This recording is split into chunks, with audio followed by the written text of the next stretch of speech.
Olá, mais uma vez, sejam bem-vindas e bem-vindos ao podcast Fronteiras Coletivas do GIF.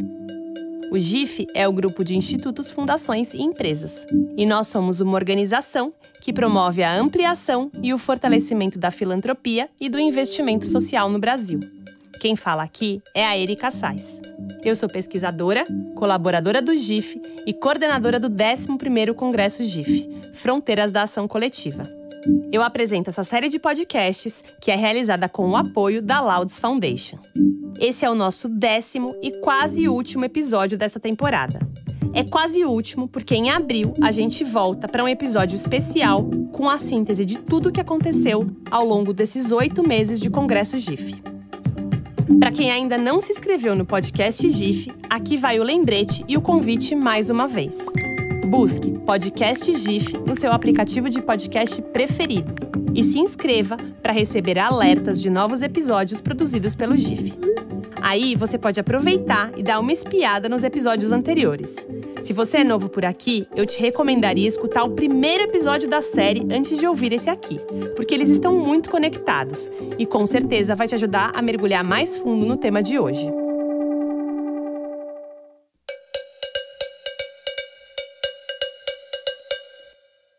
E o tema dessa semana é filantropia estratégica. Depois de tantas conversas sobre a atuação da filantropia nos mais variados temas, chegou a hora de falar de algo que, de certo modo, esteve presente e perpassou todas elas na busca por soluções e transformações mais profundas, duradouras, sistêmicas, que, de fato, incidam na raiz dos problemas que a gente está querendo ajudar a resolver. Fácil e bonito de falar, mas não tão simples de fazer. Por isso, a gente vai conversar nesse episódio sobre as práticas e as maneiras de se pensar a filantropia com esse olhar estratégico, buscando mais impacto e transformação positiva, independente do foco de atuação. Afinal, é isso que todos queremos, certo? A proposta de filantropia estratégica traz para a pauta uma série de premissas que podem orientar a atuação. Entre elas estão a busca por escala, incidir na causa e não nos sintomas dos problemas sociais e ambientais, mudança sistêmica, ação colaborativa e coordenada, confiança, escuta, entre outras. Todas foram aparecendo ao longo dos episódios anteriores e os nossos convidados de hoje se aprofundarão nelas. Filantropia estratégica é um assunto que mobiliza muito o GIF. Podemos dizer que o GIF é sobre uma filantropia e um investimento social cada vez mais estratégicos. Por isso, praticamente todas as reflexões que aconteceram ao longo desses 8 meses de Congresso GIF dialogam diretamente com essa ideia, bem como tudo aquilo que o GIF se propõe a fazer. E nesse episódio do Fronteiras Coletivas, a gente quer falar sobre o que tem sido pensado e produzido sobre filantropia estratégica nos últimos anos. Porque esse é um conceito e, ao mesmo tempo, uma prática que está em constante evolução e desenvolvimento. Então, a proposta é poder atualizar esse debate em diálogo com os nossos desafios contemporâneos. É falar sobre filantropia estratégica no século XXI e no pós-pandemia. Vamos começar?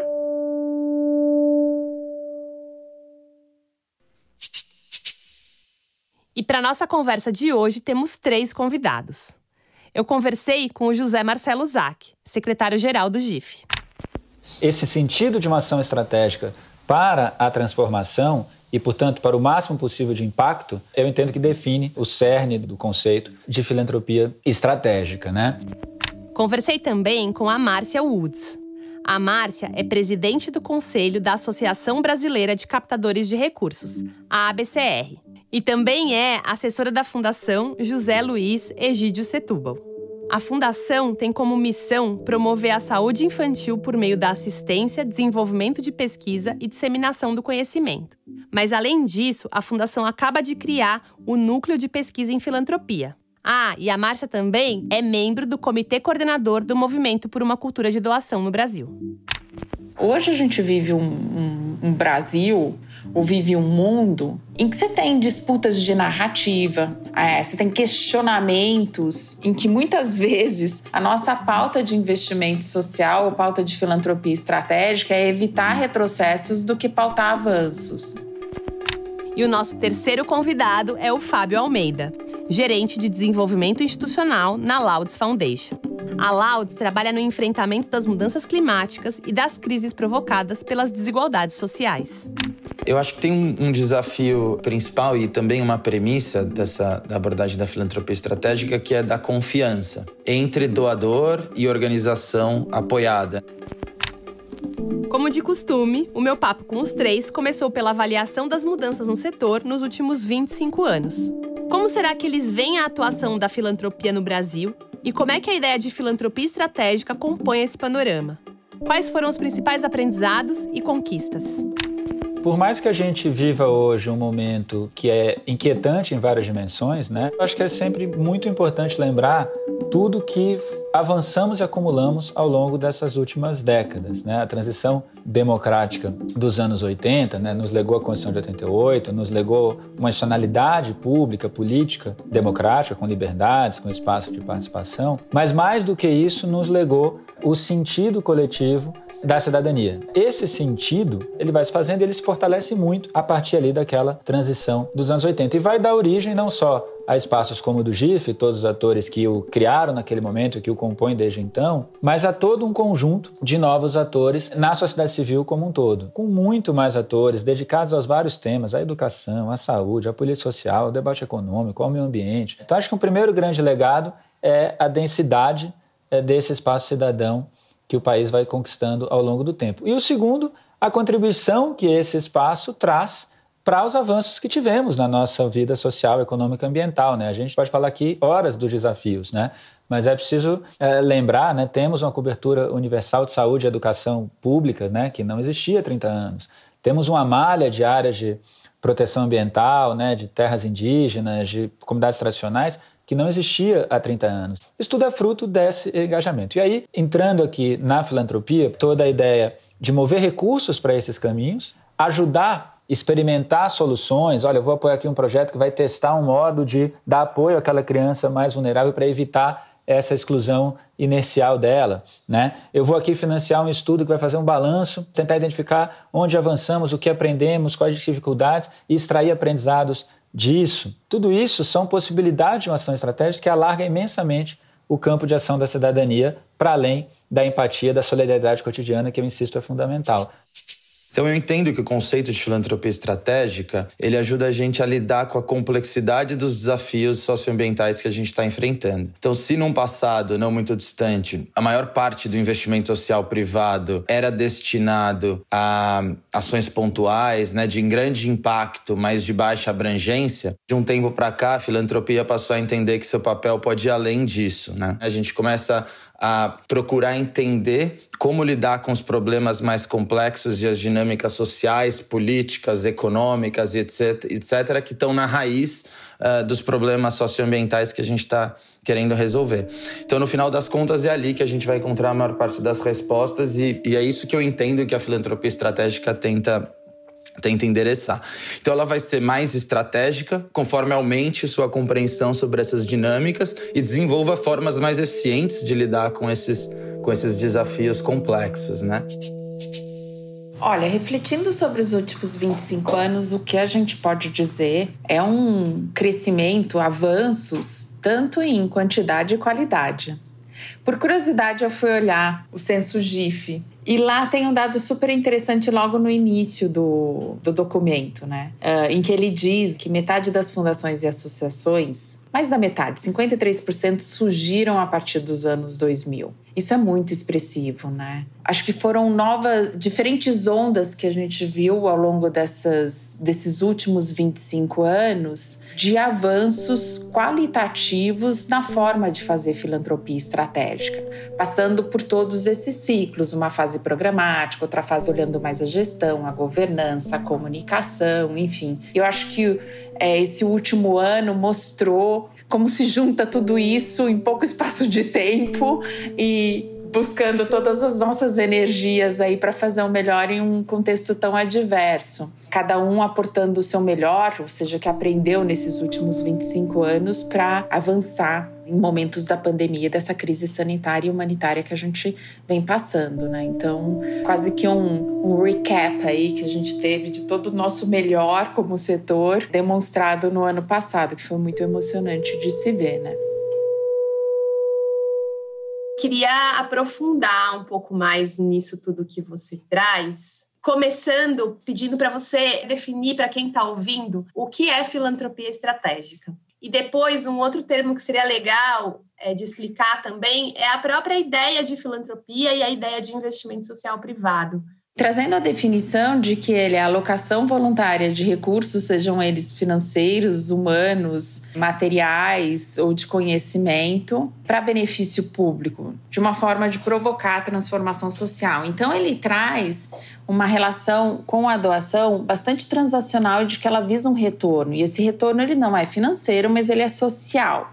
E aí, contrapondo a filantropia, que é essa palavra maravilhosa, linda, com significado tão bonito, que é o amor à humanidade. E que, no momento que surgiu o termo, investimento social privado, foi uma época em que a própria conceito de filantropia estava com uma conotação muito negativa. Foi uma época que estava muito atrelada a escândalos de corrupção, a má performance. É lógico que quando ela ganha o adjetivo estratégico, mostra uma preocupação com a forma que ela está sendo feita e o que ela busca com isso.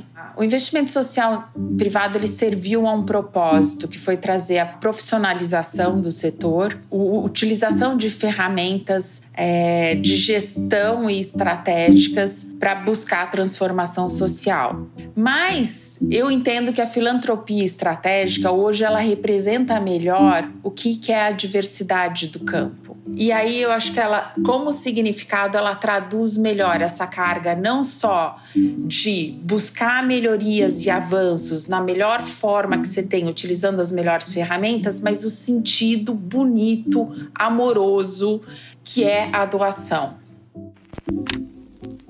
E como será que o José Marcelo e o Fábio definem filantropia estratégica?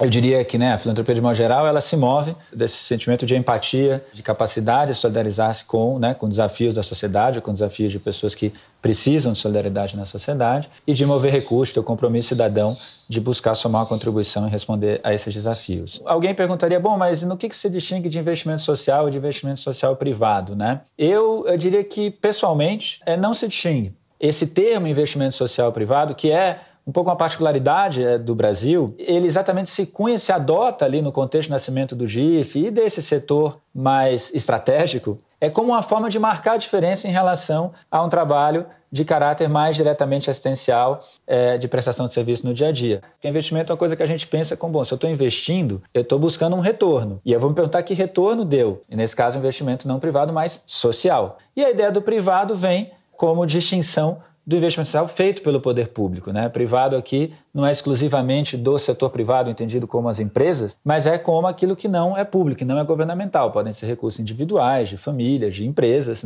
mas não são recursos de governo. Então alguém diria, tem aqui a filantropia estratégica, mas qual é a diferença com a filantropia de risco? Ou em termos mais recentes, que estão aí na ordem do dia, de venture philanthropy, que não tem uma tradução em inglês, mas que faz um paralelo com venture capital, do mesmo jeito que eu fiz o paralelo com investimento financeiro. Então é o mesmo conceito, Outro termo que tem crescido ultimamente, effective altruism, altruísmo efetivo, mas é o mesmo sentido, precisa medir resultado, precisa buscar evidência para ver o que é que está funcionando mais. Isso é a ideia da filantropia estratégica e o fato de que ela se multiplica com nuances, com conceitos, com termos específicos, acho que conta da vitalidade que ele tem, Acho que parte da filantropia estratégica é a nossa capacidade de inovação, de conectar organizações que de outra forma não iam estar trabalhando juntas, E aí eu vou resumir abordagens principais que a gente adota na Laudes, que eu entendo que refletem essa visão de filantropia estratégica. O primeiro dele é a expansão das ações de advocacy. Um segundo ponto são os mecanismos de accountability, Tradução não é tão legal, mas uma prestação de contas. Então, isso dentro da Laudes também é muito forte. Um terceiro ponto é o incentivo à pesquisa e inovação. A filantropia tem um papel de liderar a inovação, Um quarto ponto é a valorização das alianças, Eu já comentei um pouquinho antes, mas nós realmente temos o objetivo de financiar mais e mais redes de organizações, coalizões, incentivar que apresentem propostas conjuntas para a Laudes. Um quinto ponto são as mudanças de narrativas, quão poderosas são as narrativas que a gente cria e quão destrutivas podem ser quando elas estão contrárias aos objetivos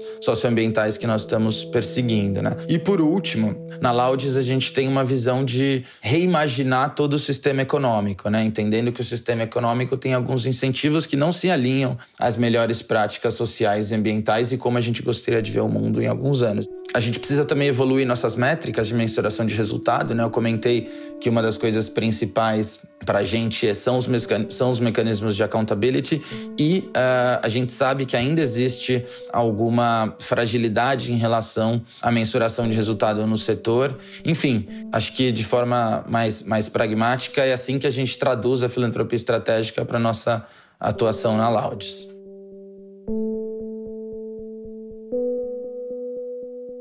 Considerando essas premissas de atuação e todas as mudanças que têm acontecido, não só na filantropia, mas no nosso contexto nacional, no Brasil e global, mais amplo, então eu queria que você contasse um pouco das dificuldades e dos desafios de se colocar tudo isso em prática.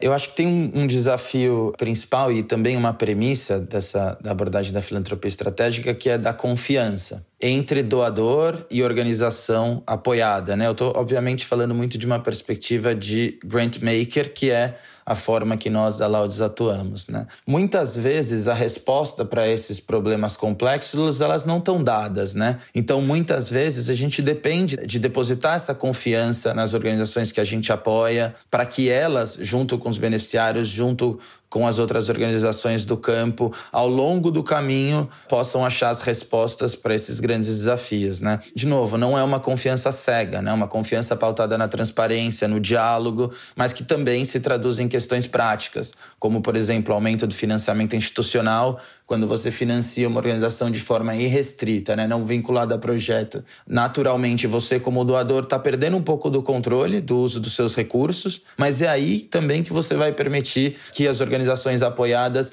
tenham capacidade de adaptação, tenham sustentabilidade financeira para fazer uma transformação de longo prazo e que possam focar seus esforços no que elas realmente são diferenciadas, né? Entregar o impacto social e ambiental que a gente está esperando. E aí, por isso, eu acho super importante iniciativas que compartilhem as experiências de diferentes organizações do campo, como, por exemplo, a rede temática de grant-making do GIF, né? Onde a gente tem esse espaço para encontrar outras organizações que estão olhando para a filantropia estratégica e compartilhar como tem sido essa transformação interna e gerar aprendizados para que outros também possam replicar dentro das suas organizações. Antes da gente seguir, eu queria fazer uma pausa para explicar mais uma vez o conceito de grant-making que o Fábio mencionou. Reflexões sobre grant-making e sobre como aprimorar os seus modos de fazer têm estado muito conectadas a reflexões sobre a prática de filantropia estratégica. Como eu já expliquei aqui no podcast em algum episódio anterior, o grant-making é um termo em inglês que não tem uma tradução precisa em português. Ele define uma estratégia de atuação da filantropia que pode ser adotada por fundações, institutos, fundos filantrópicos, empresas e outros investidores sociais. Essa estratégia tem como premissa o repasse de recursos financeiros de forma estruturada para organizações ou iniciativas de interesse público, diferenciando-se assim do desenvolvimento e execução de projetos próprios. Há quem diga que fazer grant-making é uma arte, porque cada relação entre financiador e organização ou iniciativa apoiada, ou entre grant makers e grantees, utilizando os termos em inglês, é única. No GIF, temos falado muito desse tema já há bastante tempo. Da análise dos dados do censo GIF, à criação da RT de grant making, passando pelo lançamento da plataforma Grant Lab. Por isso, tem uma lista bem farta de sugestões de pesquisa e de leitura para você sobre o tema. Vou partilhar algumas delas aqui na descrição do episódio.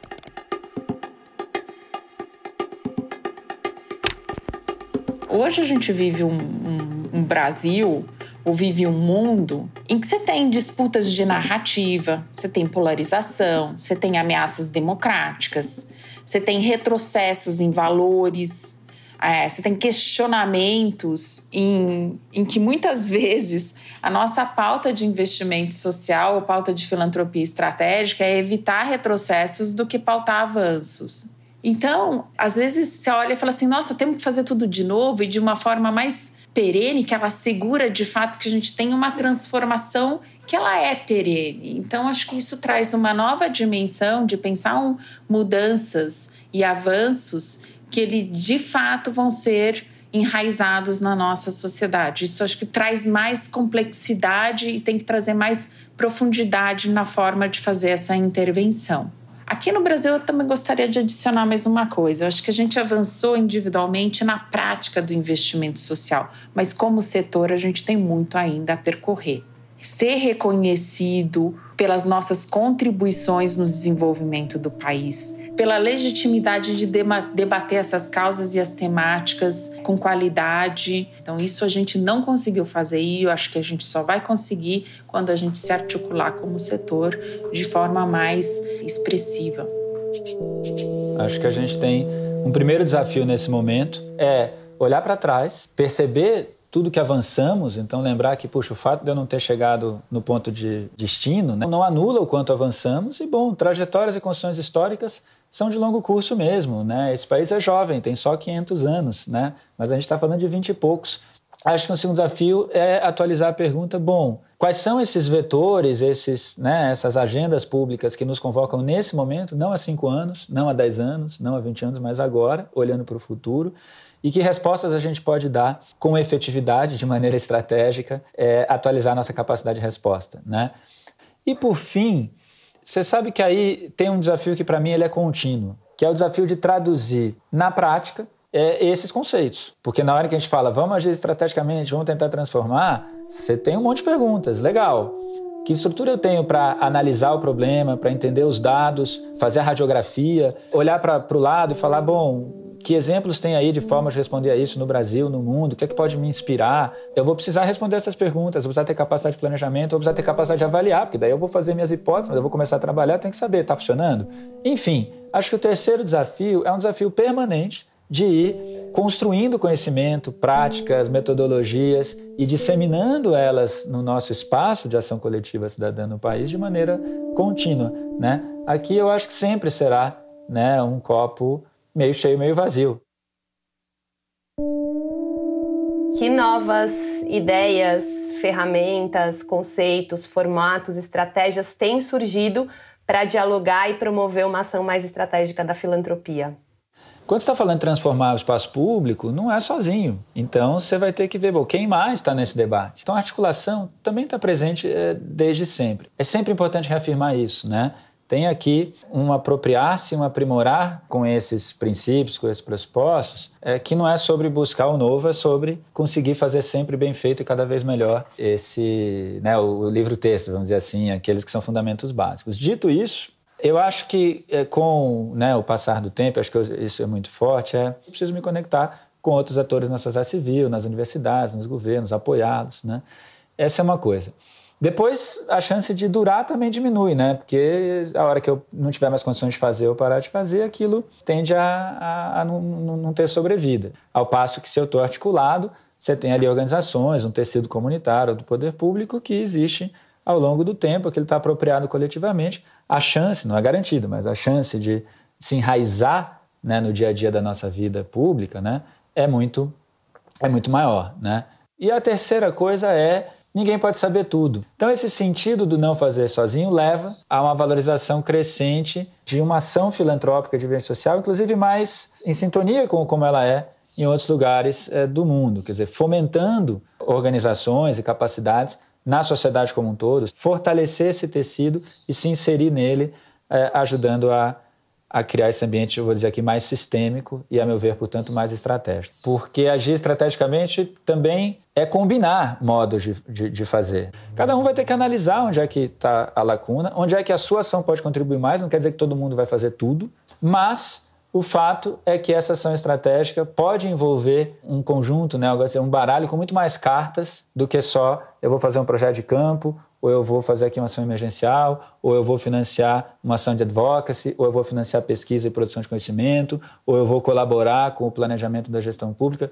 Todas essas coisas são possíveis e elas provavelmente se complementarão entre si. Uma terceira coisa não é só o enriquecimento de estratégias, mas esse enriquecimento de perfis, né, do nosso ecossistema, da nossa infraestrutura de filantropia. E, por fim, somando tudo, se não dá para fazer sozinho, se é preciso cooperar com atores, agir de maneira mais sistêmica, apoiando organizações na esfera pública. Se é preciso combinar estratégias, se há uma diversidade maior de atores e perfis no nosso campo, como agimos coletivamente, como agimos colaborativamente, é uma pergunta que ganha muito relevo e centralidade. Seja porque nenhuma dessas coisas que eu falei tem possibilidade de se fazer de maneira plena, se a gente não tiver capacidade de entender quem está fazendo o quê e produzir coordenação para o máximo de resultado. Também, se a gente não tiver coordenação, a gente provavelmente vai bater cabeça, vai ter sobreposição. Então, provavelmente, se elas evitarem esse risco, elas vão ter um impacto comum maior. E se elas convergirem no que puderem, provavelmente o resultado também será maior. Mas combinar essas coisas e fortalecer a colaboração, acho que é também um fruto, é um desdobramento natural desse amadurecimento, dessa diversificação, dessa expansão do campo. Eu queria trazer a pauta do advocacy. Sempre se falou muito de influenciar a política pública, mas eu acho que a gente tinha um entendimento de que isso acontecia pela própria prática. Eu tenho uma boa solução, eu estou testando uma nova metodologia, um novo modo de intervenção social e vai ser tão legal que todo mundo vai saber. E o que a gente está entendendo nos últimos anos é que não, que tem método para se fazer isso. Que a gente olha, principalmente em várias temáticas, que até no país a gente tem boas políticas para várias coisas. Veja a área da saúde. Tudo está muito bem descrito no papel. Os desafios são até na implantação. Então, assim, um olhar mais específico e estudado sobre o que é esse, de fato, influenciar políticas públicas. Acho que essas são as novas ferramentas que a gente tem vivenciado nos últimos anos para essa filantropia estratégica. São muitas coisas que conceitualmente a gente já sabia, mas que na nossa prática elas estão acontecendo de forma mais sofisticada, que vão atender à complexidade do momento. É interessante, né? Porque aí você vê que investimento social privado e filantropia estratégica são assuntos de longo prazo. Agora, voltando para a conversa, depois dessa introdução tão completa e complementar do assunto, eu quis saber mais sobre as impressões sobre filantropia estratégica a partir da experiência profissional de cada um deles. Do José Marcelo no GIF, da Márcia na Fundação José Luiz Egídio Setúbal e na ABCR, e do Fábio na Laudes. O GIF tem esse desafio, né, de funcionar como uma plataforma, né, associativa para impulsionar esse fortalecimento, né, do ambiente de filantropia e de investimento social, e de filantropia e investimento social com esse sentido estratégico que a gente está falando aqui, né? A rede, ela cresce, tem organizações que trabalham com temas variados, que têm demandas de desenvolvimento, né, de aprimoramento variadas. Algumas estão interessadas em grant making, aprimorar práticas, né, de doação para organizações, outras em aprimorar as práticas avaliativas do que fazem, né? E o papel do GIF, mais do que escolher, olha, disso tudo aí, vamos pegar essas 3 coisas, essas são as que realmente importam, são a prioridade agora, o resto é secundário, não é. Porque, como eu dizia, há um sentido de complementariedade aqui. Diferentes atores terão diferentes estratégias, temas, que cada demanda dessas ou cada frente dessas possa encontrar seu lugar de agregação, a fonte em que pode beber para se inspirar, para seguir em frente, onde é que o espaço em que pode trocar. Então, acho que a primeira coisa que a gente busca fazer é isso, né? Fortalecer sempre o GIF como essa plataforma aglutinadora, associativa para valer, não só de investidores, mas de todo mundo que está dedicado ao fortalecimento do ambiente de filantropia, de investimento social. Eu gosto sempre de dizer de mobilização de recursos privados para a produção de bem público no Brasil. Pode ser R$10 meu e seu no crowdfunding, pode ser recurso de indivíduos ou famílias com mais recursos, numa lógica de devolução à sociedade. E uma outra coisa é também procurar fazer o exercício não só de identificar o que é a fronteira em cada momento, mas onde é que estão as lacunas. Então, o que o GIF procura fazer, mais do que apontar, olha, isto é a coisa, tema que todo mundo tem que fazer, ou a estratégia tem que fazer, é tentar ter esse olhar macro sobre o setor e fazer a pergunta, onde é que estamos mais, onde é que estamos menos, né? Onde é que não estamos.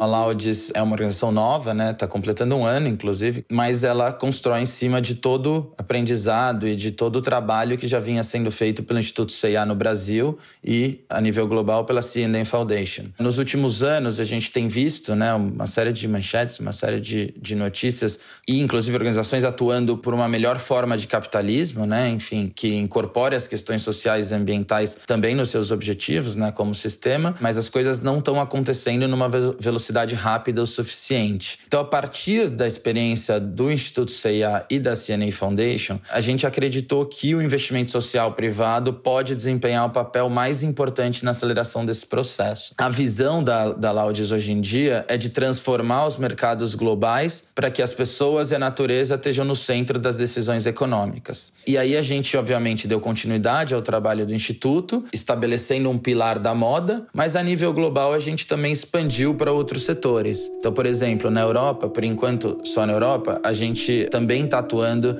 nos setores de construção civil e setor financeiro. Mas importante dizer também que, apesar de, vamos dizer assim, dessa grande transformação, algumas questões da essência do Instituto CIA se mantêm. Então, por exemplo, o que a gente, inclusive a minha função, né, como você citou na apresentação, que eu sou responsável por desenvolvimento institucional na Laudes Foundation, né? Isso é uma função que já existia no Instituto CIA, que o Instituto CIA foi uma referência nesse tema no Brasil por muitos anos. E a gente manteve a importância do desenvolvimento institucional e dessa abordagem com os nossos parceiros dentro da Laudes Foundation.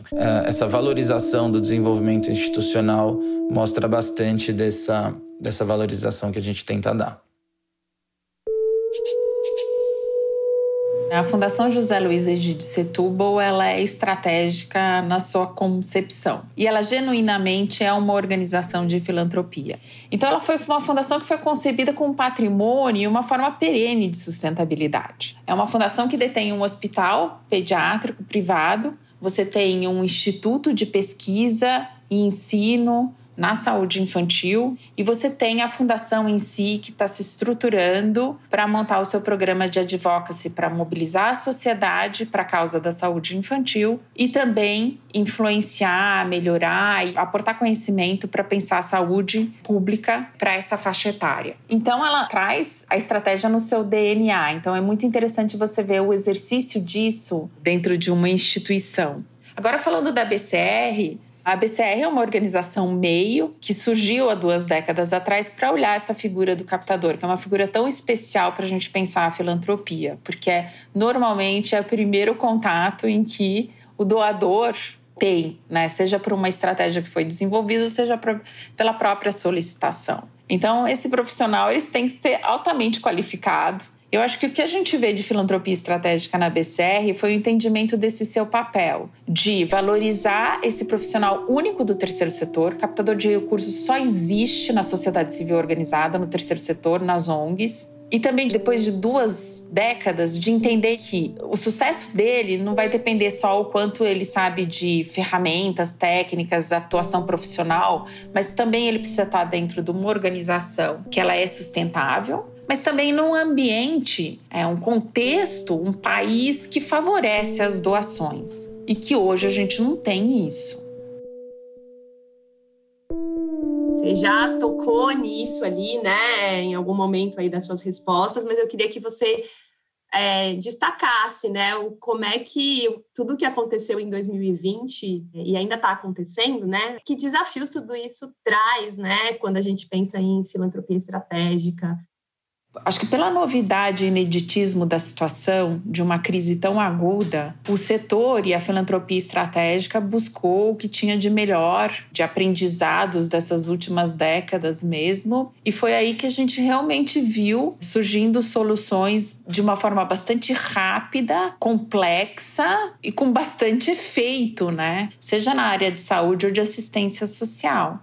Então, muito se viu de respeito com os interlocutores e atores que estavam, de fato, na temática e na causa. Ou seja a ONG que está na comunidade, está vendo como é que as famílias estão sofrendo e, a partir daí, falar para os doadores a sua demanda e o doador ouvir de forma muito aberta, tentando contribuir com o que ele tinha de melhor. Seja um olhar para a saúde que, apesar de ser a causa que mais preocupa e que mais recebe doação do indivíduo, ela não é a primeira causa de investimento social e de filantropia estratégica, mas aí também os doadores, né, os filantropos, os investidores sociais, as corporações, as fundações entenderam que precisava sim colocar recurso na saúde e, a partir daí, então, usando dos seus melhores métodos de como fazer isso, estabelecendo conselhos de especialistas, buscando organizações que já atuam com isso. Então, o que ficou para a gente foram diversas iniciativas inovadoras, que surgiram só nesse contexto e que aí fica para a gente de inspiração para pensar como a gente aplica isso nas questões que historicamente a gente vem lutando. Acho que trouxe expressão de maior confiança entre os diferentes para fazer esses arranjos. O diálogo fluiu com menos ruído. Então isso foi muito legal, acho que trouxe bastante reflexão sobre que, de fato, será que precisamos de todos esses processos e essas burocracias para, de fato, ter uma filantropia efetiva e que traga transformação social? Ou seja, essa é uma boa pergunta que fica, eu acho que todos nós estamos reavaliando isso. Pelo lado da filantropia, acho que foi fundamental o apoio dado por algumas fundações para atividades de pesquisa e desenvolvimento de vacinas, por exemplo, inclusive chegando à construção de uma fábrica de vacinas, né? Isso é incrível, é uma mobilização muito rápida, uma mudança de estratégia, um poder de adaptabilidade, né? Enfim, tudo que a gente comentou a respeito de filantropia estratégica aplicada na prática, né? E aí a gente vê que enquanto o setor público estava batendo cabeça, a filantropia tomou essa dianteira e de forma direta pode estar salvando milhares de vidas. E pelo lado das organizações sociais, também é importante destacar o poder de resposta dessas organizações, né? E como elas puderam suportar diretamente os grupos mais vulnerabilizados da sociedade, né?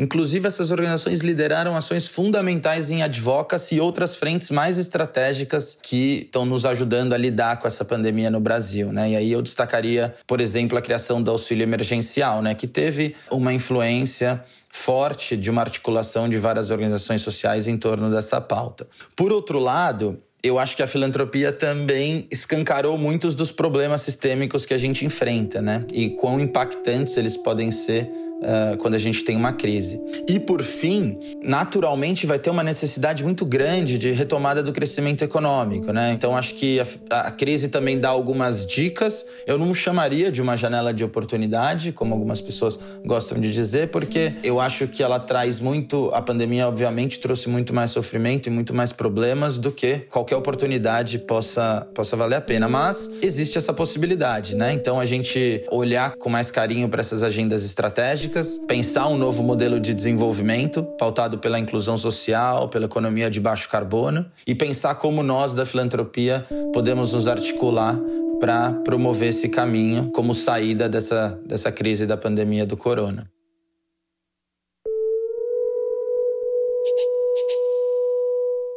Acho que a pandemia tem uma coisa curiosa. De um lado, ela nos lembra a importância da capacidade de resposta à ação emergencial.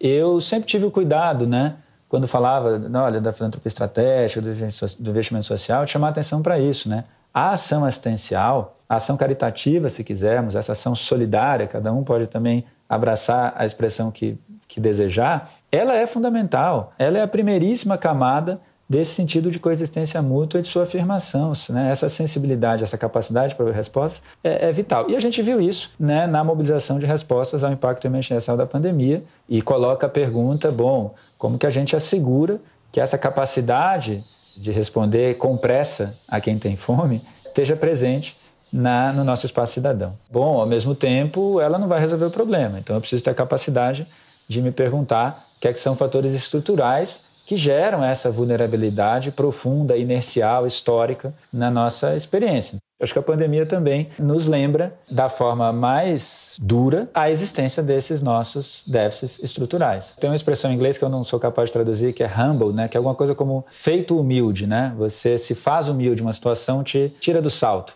A humanidade foi humble, foi feita humilde, foi tirada do salto. A constatação da nossa vulnerabilidade como espécie e da nossa interconexão com o planeta, com o ambiente que citamos, nós não o controlamos. Acho que isso chama atenção para o caráter estrutural de harmonizar a nossa matriz produtiva, a nossa atividade econômica, nosso estar no mundo com uma relação saudável com o meio ambiente. Mas acho que a outra coisa que a pandemia recorda ou nós olhamos para valer para esses desafios estruturais fundantes da nossa matriz social, da nossa matriz produtiva, ou estaremos sujeitos de maneira recorrente a situações agudas que não surpreendentemente se repetem e se repetirão. Então ela nos lembra disso e, portanto, é curioso porque, de um lado, chama atenção para o fato de que a ação estratégica transformadora estrutural não deveria excluir a ação imediata, assistencial, solidária. e de outro nos recorda a importância da existência dessa ação estratégica, né, de enfrentar a reforma da casa. E ao nos legar isso, e também diante do caráter agudo dela,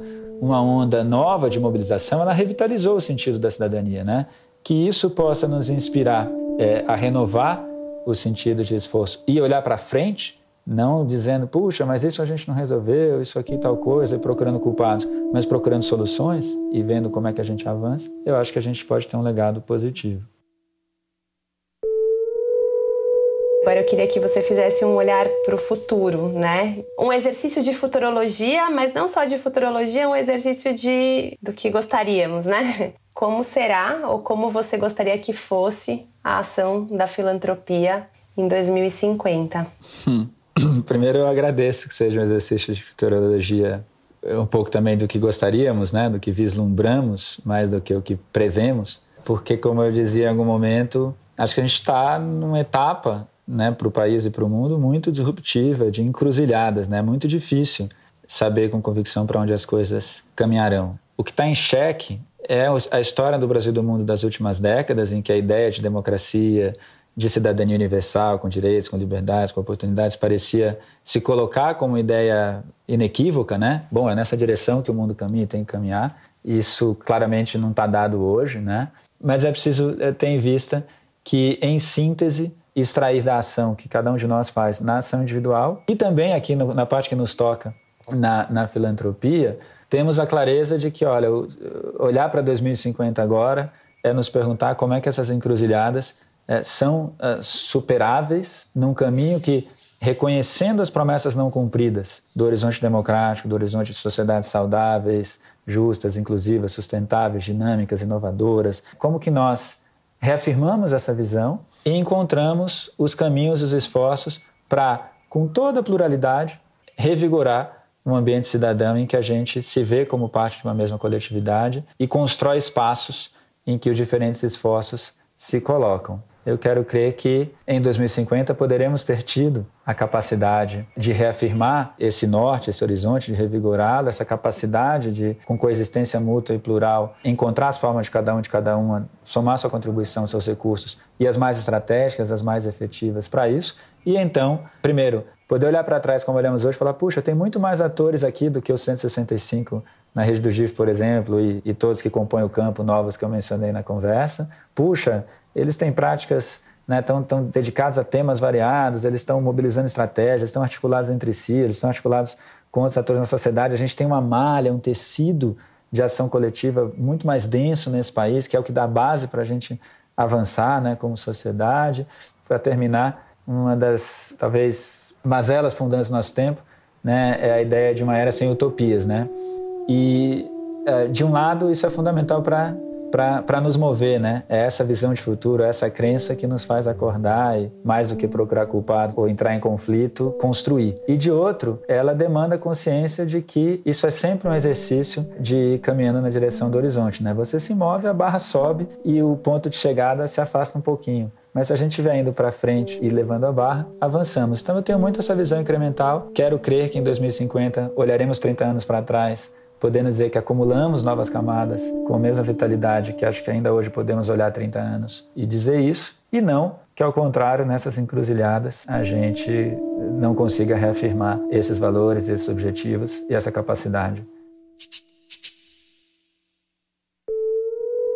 Bom, como eu não sou futurologista, eu vou dizer como eu gostaria que ela fosse em 2050. Primeiro, acho que eu gostaria de ver um país mais doador, né? Um Brasil que doa mais. Acho que até a gente está no caminho certo. Tem um número crescente de pessoas se envolvendo com causas. Ao mesmo tempo, tem grandes desafios de legitimidade e representatividade das organizações sociais. E essa ressignificação do interesse público vai ser fundamental para que esse país doador resulte também em um país que também usa esses recursos de forma mais estratégica. Também acho que gostaria de ver uma filantropia mais articulada com outros setores, né? Utilizando todo o seu potencial de inovação, de apetite ao risco, sua vocação para avançar em pautas que, se a gente depender dos outros setores, podem demorar a engrenar, né? E, por último, gostaria de ver uma filantropia que não tem medo dos desafios complexos, que entende que seu papel de liderança é justamente no enfrentamento destes desafios mais difíceis, mais complexos e que os outros setores muitas vezes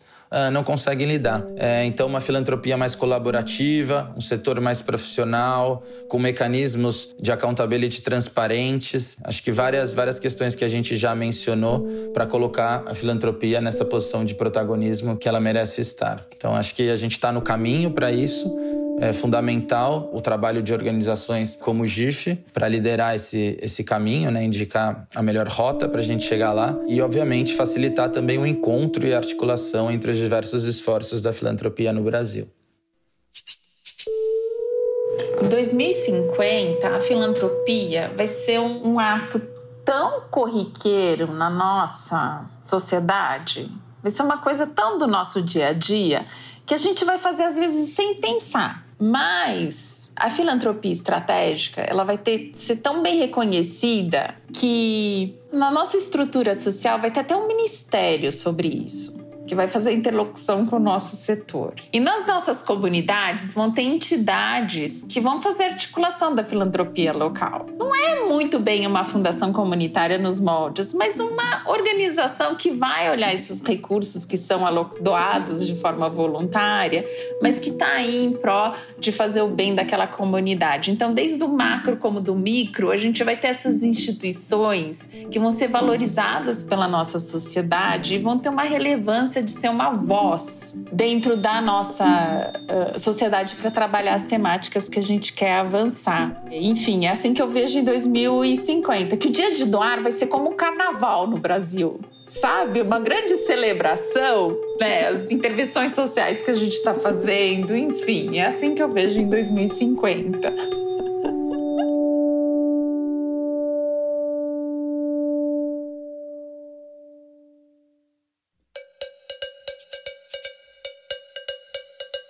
E chegamos ao fim do Fronteiras Coletivas, a temporada do podcast GIF, que é parte da programação do 11º Congresso GIF. Essa série do GIF termina agora depois de um giro por muitos temas.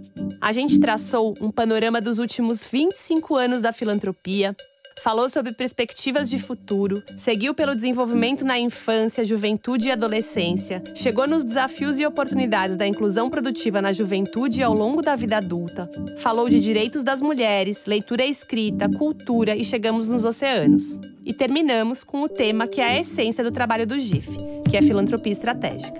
O papo foi muito frutífero e eu tenho certeza que deu para aprender bastante com todos os nossos convidados.